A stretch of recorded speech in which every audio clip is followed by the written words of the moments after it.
How's it going, my fellow assassins? It's been a few weeks since I took up the challenge of trying to convert a demigod into a wannabe assassin with that video for Odyssey. Thank you so much for all the support on that video, by the way. A lot of you really seem to like this video idea series, so of course, due to popular request, we shall continue our stealth adventure in Assassin's Creed Origins. I've just decided to do all of this in reverse order, and it's pretty funny. Each game I do a video on this for, it has more stealth opportunities than the previous game. Valhalla by far had the least amount of stealth opportunities in its first few hours. Odyssey had far more, and I only just made it over an hour into that game. And Origins easily had the most of the three. Now there are still some forced combat sections in this game, particularly in the beginning and some specific side quests, like some with animals for example, but for the most part, stealth was almost always an option in Origins, which is very nice as someone who got into Assassin's Creed for stealth in the first place, and obviously it makes the concept of this video a lot more fun and engaging. But that's enough rambling, it's time to see how far I can get in Assassin's Creed Origins without being spotted.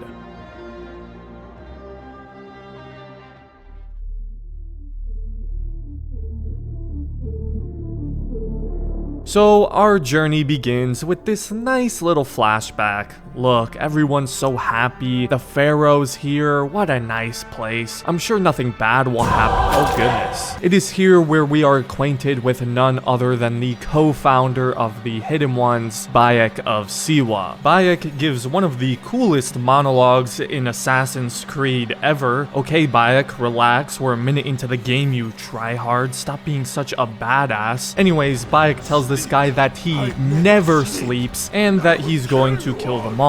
Who's them, you may ask? Well, as you can see, Bayek is holding a mask. A mask in which he bought at Party City, but he discovered a terrible truth. The mask was ugly, and so he wanted to return it. But this rude Party City employee said that since he already opened the mask, it can't be returned. You can imagine how this angered Bayek and why he would hence never sleep again. So Bayek's like, fine, if you're not gonna let me return this mask, then why don't you hold it for me? And thus kicking off the events of Origins as Bayek goes to claim his vengeance on every Party City employee. It is then when we are thrusted into our first forced combat encounter with this like 11-foot bodyguard. Bayek wants to call a truce, but this guy is like, no, so we brutally kill him. Anubis awaits you. All those wronged by Party City shall be avenged. I make my way back outside where I find my good old friend Hepzibah taking on a few soldiers. Once again, we have no choice but to fight in combat, and we quickly deal with these so-called soldiers. Hepzibah tells Bayek that Siwa has suffered in his absence, so Bayek decides to head back to his hometown and rid it of Party City's influence. They started burning villages and killing civilians for practically no reason, which is not nearly as bad as their return policy, but still pretty messed up nonetheless. We arrive back at Hepzibah's house where this friendly old bat, Rabia, shows up and insists on cleaning up Bayek's wounds. She also insists that Bayek rest and get some sleep, but what this old fool doesn't understand is that Bayek never sleeps. The man just said it himself. He doesn't need it. He'll sleep when he's dead. He cannot rest until Party City is burned to the ground. Oh, never mind. Anyways, when Bayek wakes up from his nap, Hepzibah helps us get acquainted with a new bow and arrow, and little did I know just how useful this bow and arrow would be on my journey. However, as I'm practicing, a group of soldiers decide to pull up, but you can tell from their simplistic designs that they were character models that were created to be killed. Come on, nobody looks like this and is surviving more than 2 minutes in a story. But this is where I come across my first stealth encounter. Unfortunately though, seeing as the Hidden Ones don't exist yet, I don't have my trusty hidden blade to deal with them. So instead, I used a weapon far more deadly, Bayek's elbows. I dealt with the intruders with relative ease, although it told me to kill them while they are very clearly only unconscious, but oh well. Hepzibah then fills me in on my target, the regional manager for the party city in Siwa, Medunaman. I think I got that right. And as you can see, this man is the lowest type of scum imaginable, creating unfair return policies and beating customers to death. He has to pay. But first I need to do some leveling up because Medunaman is a level 5. Well, at this point I was only level 2, but having my trusty eagle Senu will certainly make things easier. And let me tell you, without Senu, this video would be far shorter than it is. Senu is the unsung MVP of this video. Being able to mark my enemies gave me a huge advantage in stealth, being able to track their movements and ensure that I have a clear path without risk of being detected, and I knew I had to be thorough. If I missed tagging just one enemy and strolled in not knowing he was there, that would be the end. I had to be smart, patient, and thorough. But of course, an assassin is only as good as the drip he's wearing, and in the last 2 videos, I had the power of the Ezio cosplay on my side. As long as I had the Ezio robes, nothing could stop me. But it was then when I made a horrific discovery.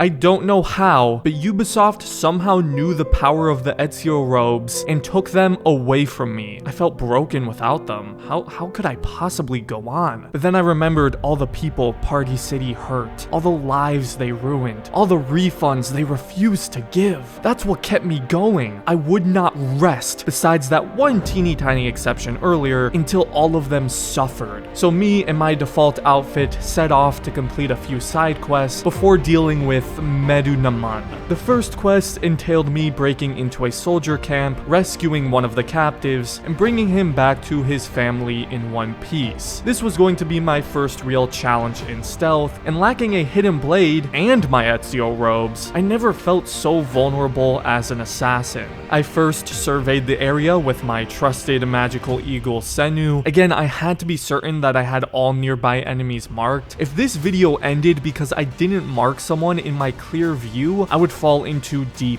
despair. Once that was done, I climbed up this massive cliff face, because nothing is realistic anymore, and began to move through bushes and tall grass. Again, that is key to stealth, especially in these RPG games. Social stealth doesn't exist, so assassins must rely on environmental stealth in these games. I think I just made that term up, but roll with it. I slowly but surely took out the guards I could and made my way over to free the prisoner, only to discover that the idiot had died in prison. Party City's cruelty had known no bounds. The least I could do though was deliver the idiot back to his family, so I picked him up and carried him out quite easily. Except when I made it back to his family, I discovered that his family had also perished. Just add their names to the long list of the fallen who must be avenged. My next quest involves a group of bandits who have taken over a water spring and are exploiting farmers who are in need of water. Well, they called the right assassin for the job, because killing bandits happens to be one of my favorite hobbies. However, what was challenging about this little spring is it's underground. Therefore, I couldn't use Senu to survey the area and mark targets, so I was going to have to go in blind. Because of this, I played this section very cautiously, sticking to cover and marking enemies with my bow whenever I could. It was here I realized just how good the AI is in Origins. Their paths are completely random and they partake in different tasks depending on the time of day. After playing Odyssey and Valhalla for these videos, it really stood out to me just how much better the AI was here. They even pick up and bury their dead comrades' corpses when they find them. Kind of irrelevant, but you gotta love the details in this game. Anyways, this was a very tricky situation to be in, since many of the bandits were grouped together and I had a very confined space to work with. This is where my bow was going to be a game changer. Luckily, I had my ranged damage upgraded enough to where I could kill bandits with a single headshot, so there was no risk of being detected. I came very close to being spotted as I almost moved out of cover right when a bandit I hadn't marked had climbed up the ladder, but thankfully I noticed it in time and was able to take him out cleanly without being spotted. How a guy with that much armor on is knocked out by one elbow strike to the neck, I have no idea. There was one more bandit on the upper level which I took out with one of the most bizarre animations in the game.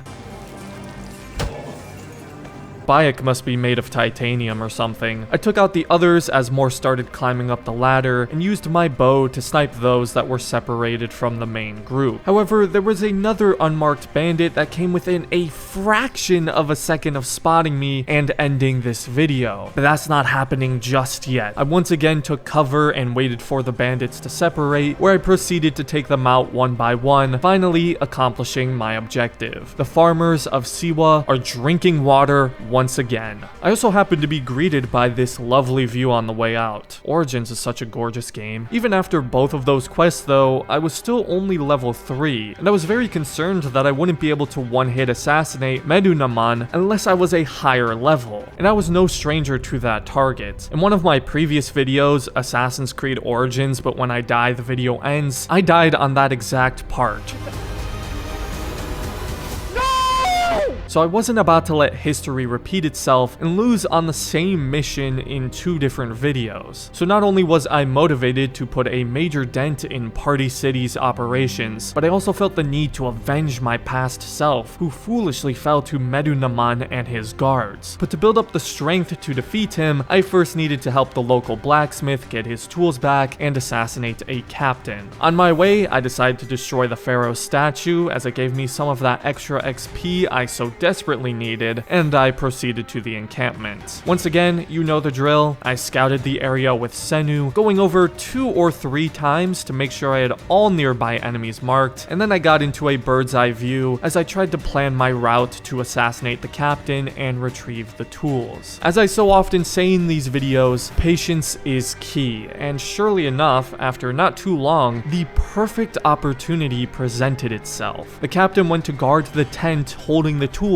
all by himself. I could kill 2 birds with 1 bayek. I took down the captain with ease, grabbed the tools, and got out of there completely unseen and with only having to take the captain's life. Because oftentimes, as an assassin, quality over quantity matters. The less lives you take, the less risk you have of being spotted, and the more efficient you can become. And while it's fun to go on an assassination spree, in a video where I can't be spotted, that wouldn't be the wise decision. I returned the tools to the blacksmith, where he let me have a choice of some strong weapons. Ultimately, I went with the light bow, even though I wasn't likely to use it, since the hunter bow was proving to be reliable, and the light bow is often better suited for combat, with its reduced damage and increased speed. I went to my next quest, where this little kid told me that another child had gotten stuck in a hyena's lair. However, after carefully considering my options, I decided to leave the child in the lair, as there's no way to efficiently stealth kill hyenas. Plus, hyenas need to eat too. So instead, I went out to do a favor for the old bat who helped clean up my wounds earlier. She lost some medicine at the bottom of a lake, so I had to go diving for it, and then some soldiers kicked her and her sick patients out of the House of Life, so I needed to introduce them to death. Something I noticed immediately about this area was the verticality of it. I could climb up to the top of these structures to get a bird's eye view and stealthily pick off my targets from afar with my trusty bow. Eventually, some of the soldiers went to investigate after finding their dead comrades, and they split up, so I used this as an opportunity to get back to ground level and take them out when they separated. Another clean, stealth encounter in the books. Who needs the Ezio robes or a hidden blade? Am I right? I would still very much like them though. Now, I was going to do some more quests, but I remembered something very cool about Origins. Notice the time of day. That's right, it's night. And the AI on Origins runs on a day-night cycle, so many of the guards head to sleep when it turns nighttime. This meant it was my perfect opportunity to infiltrate the fortress and assassinate Medunaman. There was a slight complication though. I was only level 4, and after all, this is a level 5 quest. My big concern was that I would make it to the target only to not even be able to one-shot assassinate him, and then I would be spotted and all of this would be for naught. But it was a risk I had to take. After all, the only other quest there was for me to do was save the kid from the hyenas, and I wasn't about to do that, so I was all in. I climbed up the fort's walls and used Senu to plan my infiltration when I immediately realized that I was already very very close to my target's residence. I wouldn't even need to scout the rest of the fortress as my target was only 15 meters away from my entry point. I seriously don't know why I didn't just do that in my other video, but oh well, I for some reason made it way more difficult for myself then. But this time around, the plan could not have been more sound. The only slight worry was that the target had a few guards constantly following him around. I mean, he is a regional manager after all, but because it was nighttime,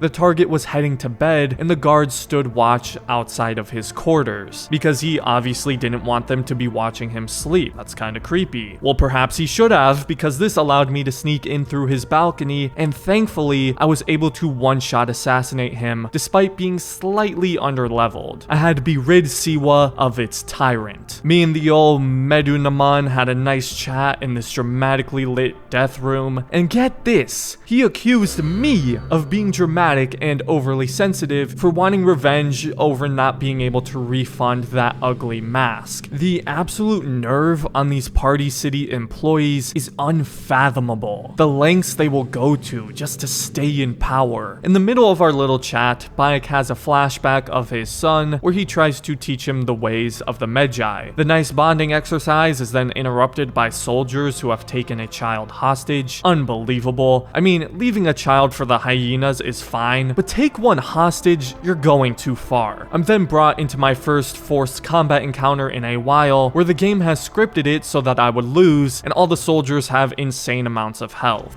He is back. I'll him. In my rage. Bayek then wakes up to find the shadow leaders of Party City all wearing their ugly masks. Oh yeah, and they also have taken and threatened his son because these animals have no shame. And while I'm not sure what they want exactly, you can be certain it can't be for anything good. Maybe an even worse return policy, though it's hard to imagine such a disgusting thing is even possible. Bayek's son, not wanting to never get refunds for his Halloween costumes, steals a knife and hands it to Bayek. Bayek lunges at the one known as the snake, where he redirects the knife and makes Bayek kill his own son. I think I finally understand why Bayek truly hates Party City so much. Anyways, this loser is still talking somehow, and suffice to say, Bayek's heard enough. Good luck trying to wear that ugly mask when you don't even have a face to put it on. That's 2 down. Just like, well, a lot more to go, but we've put a dent into the leadership at the very least, and Siwa is now safe for the time being. We stop by at Hepzibah's once more before heading to Alexandria to see the old ball and chain. However, before I set off on my next journey, Layla decides to get out of the Animus for about 4 seconds before hopping right back in. Now that I was arriving in Alexandria, things were about to get a lot tougher. First off, I was only level 5 and my next main quest was suggested level 10, so I was going to have to do a lot more side quests before proceeding. As I traveled the burning sands, I wondered to myself, who is the snake and who is the CEO of Party City? It stands to reason that the CEO and the snake were likely the same person, but who could be capable of such a role in such atrocities? And then, that's when it hit me. A certain face came to mind. You have to forget what you know about the past, my friend. Together, we will revolutionize winemaking. Believe me. Marcos! It all made sense now. This is what he had been planning all along. First things first though, I decided to visit an old friend in the nearby temple, and then all of the sudden, out of nowhere, these demons ambush me, nearly killing me. But since Bayek is a good dude, he decides to let the cowardly attack go, and instead warns the kids of what a menace he is. And I am very dangerous! Yeah, no kidding. Genuinely though, it's terrifying how Bayek is able to flip the switch from kind-hearted protector to ruthless killer. Anyways, the children insist on playing hide and seek, probably so they can ambush me again, so this time I'm not taking any chances. I spot them all with Senu and force them from their hiding places. One of them is almost eaten by a hyena until I save him, so consider that my redemption for leaving that other child exiled in the hyena's den earlier, because that's how redemption works. My old friend then tells me that there's a bit of a conspiracy going on with the merchants, claiming that they're selling fake artifacts. I was determined to get to the bottom of this, so I began questioning the merchants, one of which asked me to meet him somewhere at night, which sounded extremely suspicious, but look at him. What is he gonna do? Kill me? Since I had some time to kill before it was nighttime, I decided to help this woman find her lost husband. Man, can anybody keep track of their families in this game? I sail out to the man's last known location, where I discover him being attacked by crocodiles. But strangely enough, he doesn't seem to recall having a wife. I bet you can relate on that one, Bayek. Too soon? But it turns out, in the biggest plot twist since Marcos being Zeus, that this woman is actually a bit of a psychopath who got this man drunk and forced him to marry her. She tries to have her two brothers kill me and the man, which is about the dumbest idea ever. Yeah, let's send two unarmed peasants at an assassin who's killed not one, but two of Party City's upper management. Great thinking, EBOS. So anyways, I quickly deal with her two brothers as she sobs in despair. You killed my brother! Yeah, shut up. Your tax collectors never listen when The cowardly woman then runs away, and we'll never see her on this journey again. But while I'm in the market, I decide to improve the drip. If I can't have Ezio's robes, we at least gotta have Bayek looking a little more dripped out. I still had some time to kill, so I went to help this old man find the Book of the Dead that was stolen from him, which leads me to another bandit encampment out in the desert. This was a difficult situation since so many of the bandits were grouped together and huddled around a fire. I tried to take out a couple with a sneaky shot into some oil barrels, but only managed to set a few on fire, only wounding them. They were also now on high alert for intruders, so I had to be even more cautious. However, like I said before, all I need is this Book of the Dead, so killing the bandits is not a priority. I snuck down to where the book was being held, whistled the isolated bandit over and took him out, grabbed the book, and peaced out. However, as I was leaving, I was put into a forced combat encounter as the thief charged at me hoping to reclaim the book. He dealt some hefty damage, and every fiber in my being told me to just run for it and try to lose him. But as I got further away, my ego wouldn't allow it. I charged right back at him with little health remaining and buried him into the burning sands of Egypt. I brought back his body as a souvenir, just to discover that the old man had managed to die in the 5 minutes I was gone retrieving his book. Why does this keep happening? But now that the sun had gone down, it was time to meet with that dodgy merchant from earlier. I met with the man where he kept insisting that I have a glass of wine and sit a while to enjoy the weather. Bayek is a man of business though, and he has no time for that. And in the biggest plot twist, since that lady claimed the random dude was her husband, Pity the trusting man, for he suffers great pain. that slick bastard had walked me right into an ambush, where once again I had no choice but to fight in open combat. They thought they had me surrounded. They thought I was trapped with no place to go, but I wasn't trapped with them. Oh no, they were trapped with me.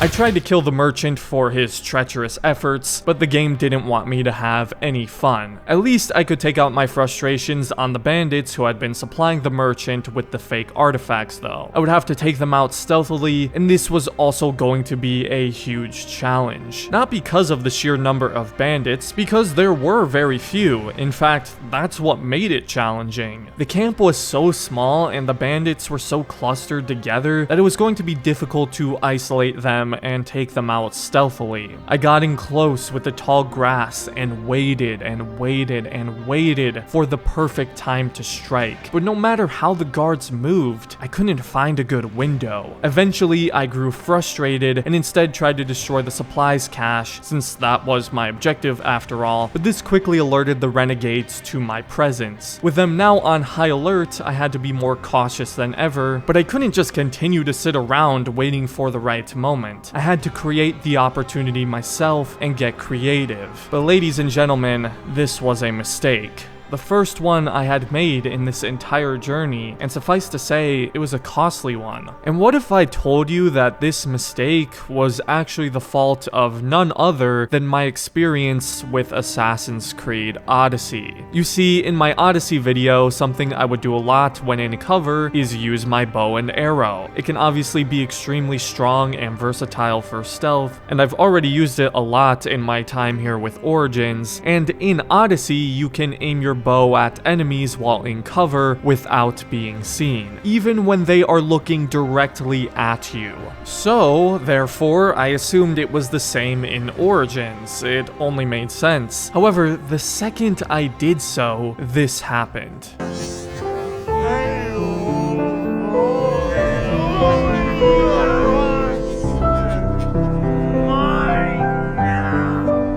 And that, my friends, is how this adventure comes to an end. I had thought I was in a safe position to aim my bow. I mean, even Bayek's character model was grayed out, so I assumed that meant I was still hidden, but that was an error in judgment. And this one mistake is what brings this video to an end. There was so much I wanted to do. We had only begun to make a dent in Party City's regime, and now their power will remain unchecked and continue to grow in the absence of Bayek.